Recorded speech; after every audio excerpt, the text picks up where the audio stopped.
Bonjour et bienvenue dans mon tout petit atelier. Aujourd'hui, je vous montre comment j'ai fabriqué cette lampe de chevet pour ma fille avec ses personnages bien connus.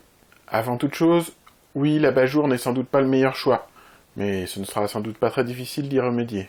J'ai travaillé à partir de 4 chutes récupérées de précédents projets. Ensuite, je découpe les 4 côtés à la scie sur table. Je m'occuperai du dessus et du dessous plus tard.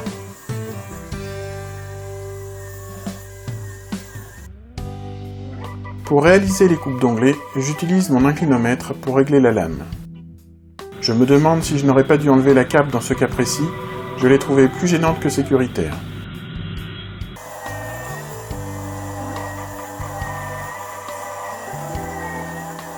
Ensuite, je trace la feuillure que je vais réaliser en haut et en bas de chacun de mes morceaux.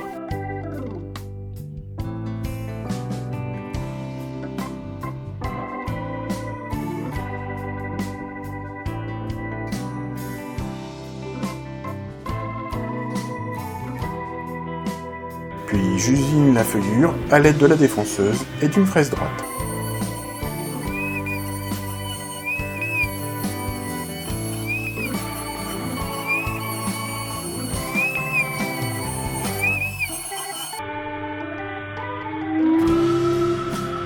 Je nettoie ensuite la feuillure avec un ciseau à bois, car il y a eu un peu d'arrachement en sortie. Enfin, je ne sais pas si on peut vraiment appeler ça de l'arrachement, car après le coup de ciseau à bois, le résultat est impeccable. Puis je ponce au grain 80, 120 et 180 pour obtenir un bel état de surface, important pour la pyrogravure, de manière à ce que la pointe glisse bien sur le bois, et car il sera ensuite impossible de poncer, sous peine de faire disparaître le motif. Je trace ensuite les motifs avec des pochoirs, la méthode la plus simple. J'ai décidé de ne pyrograver que 3 des côtés, et de laisser vierge l'arrière du pied de la lampe.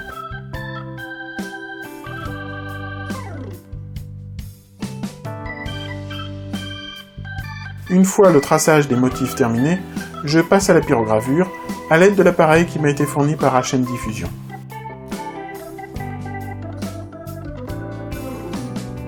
Pour les contours, j'utilise la pointe dite arrondie fine. Puis, avec la pointe dite arrondie aplatie, je donne un peu de texture au personnage en jouant sur le variateur.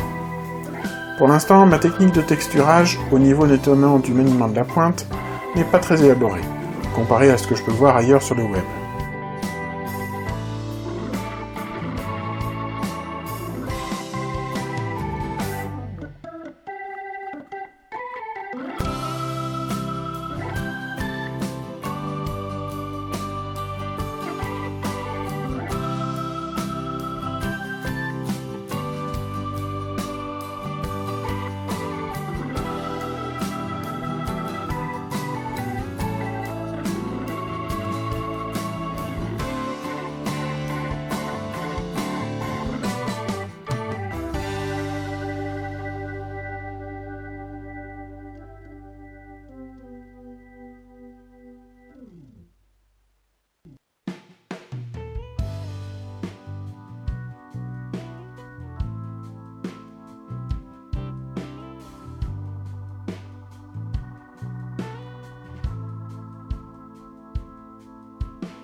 Ensuite, c'est parti pour les collages un peu délicats.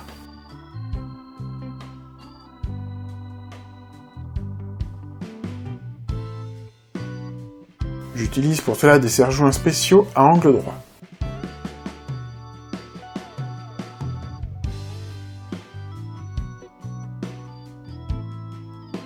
Et je double cela de scotch.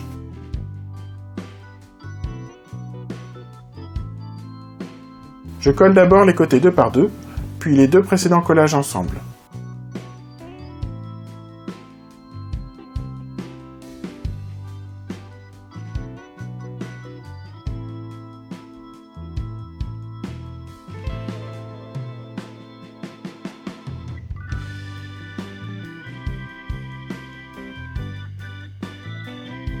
Étant donné que je ne dispose que de 2 serre-joints, le scotch m'aide bien à réaliser mes collages.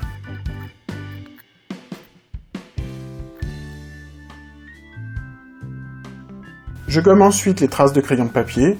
J'aurais pu le faire avant bien sûr, mais j'avais oublié. Comme vous pouvez le voir, les assemblages en anglais ne sont pas parfaits. J'applique donc un peu de pâte à bois.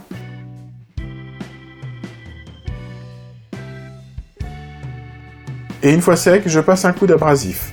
Ça ne se connaît plus ensuite. Je prends alors les mesures pour découper le dessus et les dessous. Et je les découpe à la scie sur table.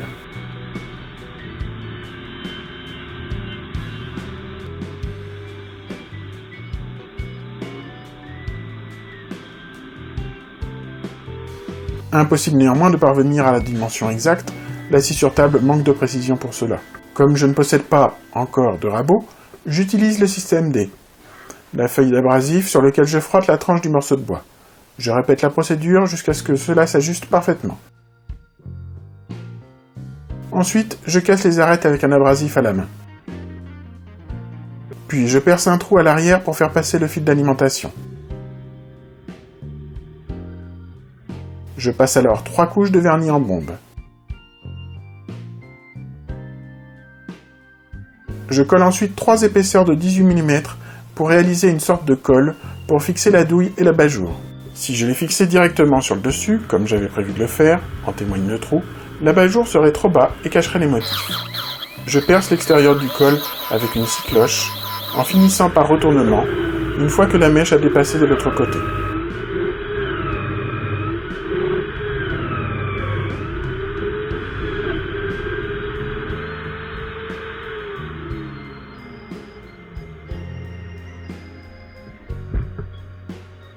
Je ponce ensuite le cylindre obtenu, d'abord à la ponceuse à bande, en glissant un axe dans le trou, puis à la ponceuse vibrante avec un grain fin.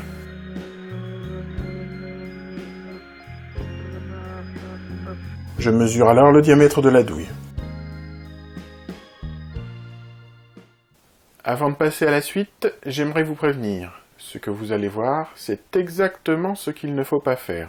Mon erreur m'a coûté 2 petites brûlures, au pouce et à l'index. Lorsque vous percez quelque chose à la perceuse à colonne, utilisez le plus souvent possible un étau. Le problème de celui de mon support, c'est qu'il est vraiment très limité en capacité de serrage. Mais je possède une perceuse à colonne un peu plus sérieuse, il faudrait juste que je lui fasse un meuble et une table. Si vous voyez pas ce que je veux dire par table, cherchez Drill Press Table sur YouTube et vous verrez ce que je veux dire.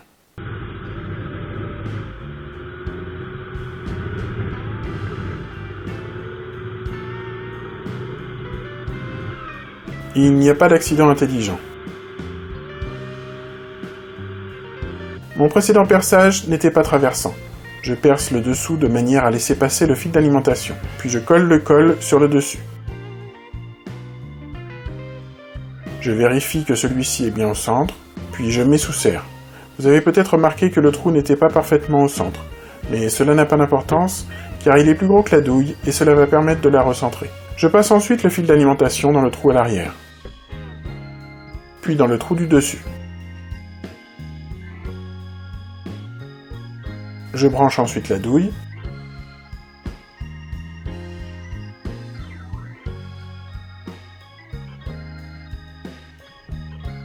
et je teste une première fois son bon fonctionnement. Miracle!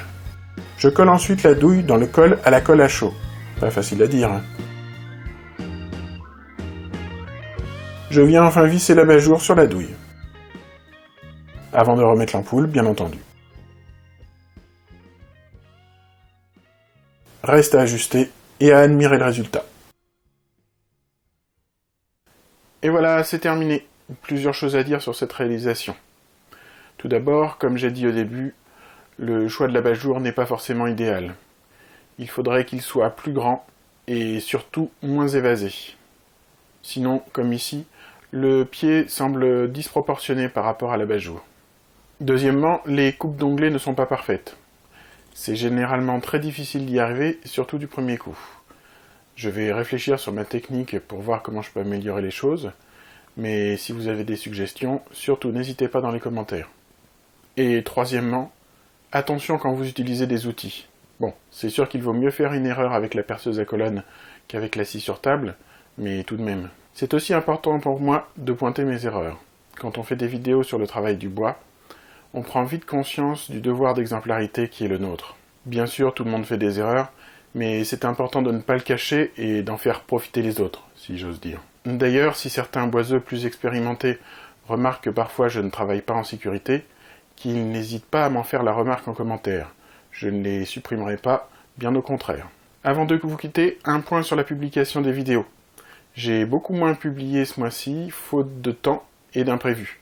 Je vais essayer de me rattraper cet été, avec notamment plus de vidéos de réalisation. Si vous voulez vous tenir au courant de l'avancement des choses, n'hésitez pas à me rejoindre sur Facebook, l'adresse est dans la description. C'est tout pour aujourd'hui, merci d'avoir regardé cette vidéo.